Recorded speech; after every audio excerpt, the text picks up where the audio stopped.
Do you ever get out and about and someone starts talking to you or you're talking with them and you wonder if they're actually attracted to you or not?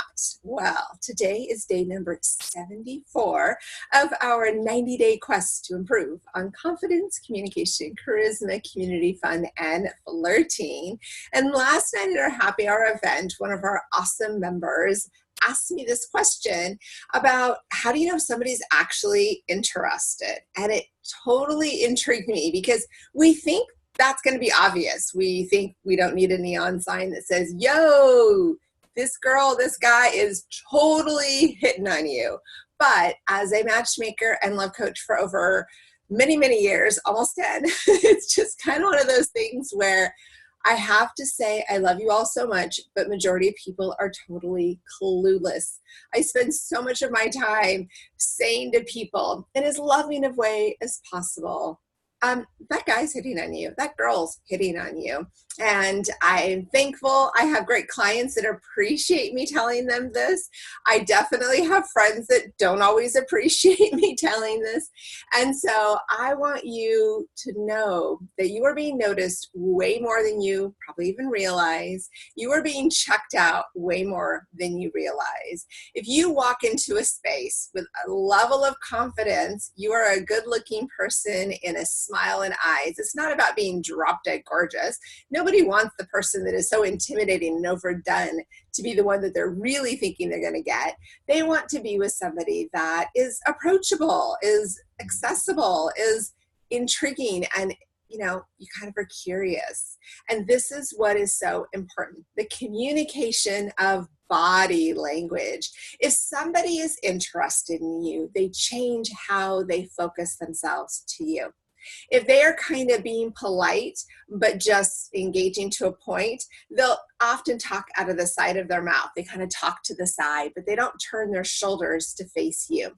You want to really notice how somebody's interacting. If it's a situation where you're sitting right next to them, they might not be able to fully change position, which I think you should still turn your chair, but if there's times you can't, you have to watch how the shoulders are. Do they start to turn and pivot enough that they're genuinely making the effort to get closer to being focused on you?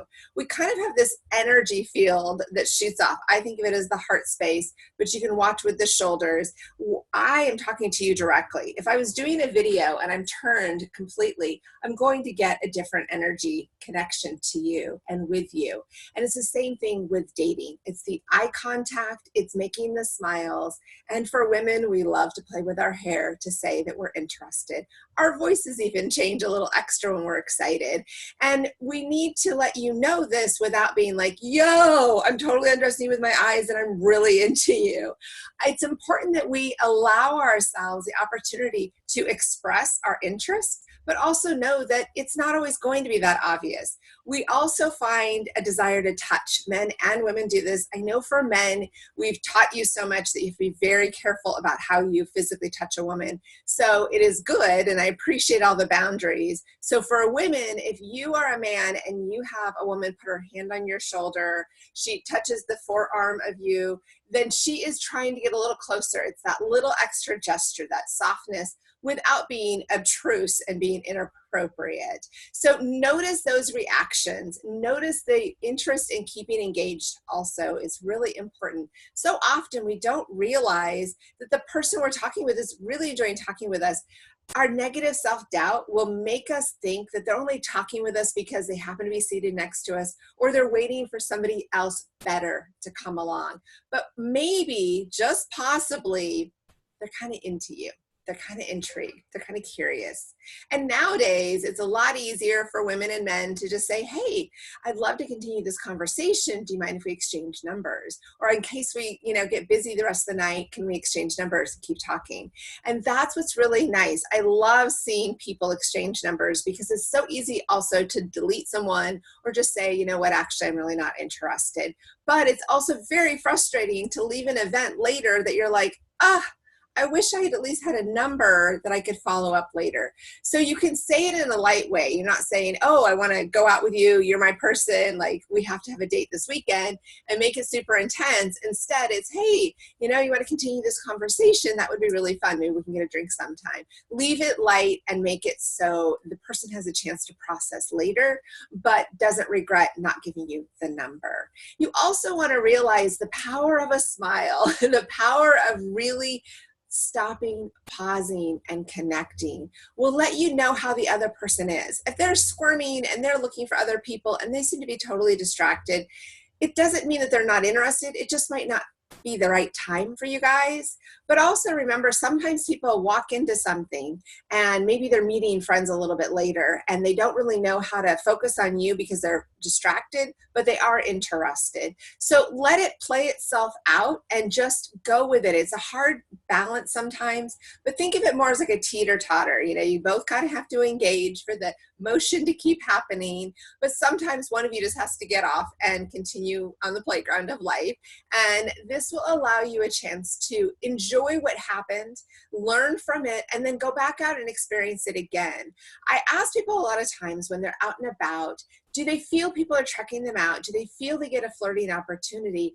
And I'm amazed how many people actually say, no, it's very rare. When I'm like, oh my gosh, it's happening all the time. People are checking each other all the time.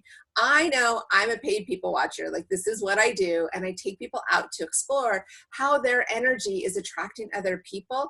But I want you to really understand somebody is checking you out. So add a little more laughter, get your voice a little more clear, get yourself where you start scanning the room, checking out people, finding something to engage in a conversation. Eavesdropping is inappropriate if it's a private conversation, but a lot of times people will say something a little louder to get a reaction and have you say something in exchange. There's plenty of times I'm out with friends and people will overhear something we say, and then they'll add a little interjection because it's more of a public space, and then it turns into a really great conversation that they're a part of.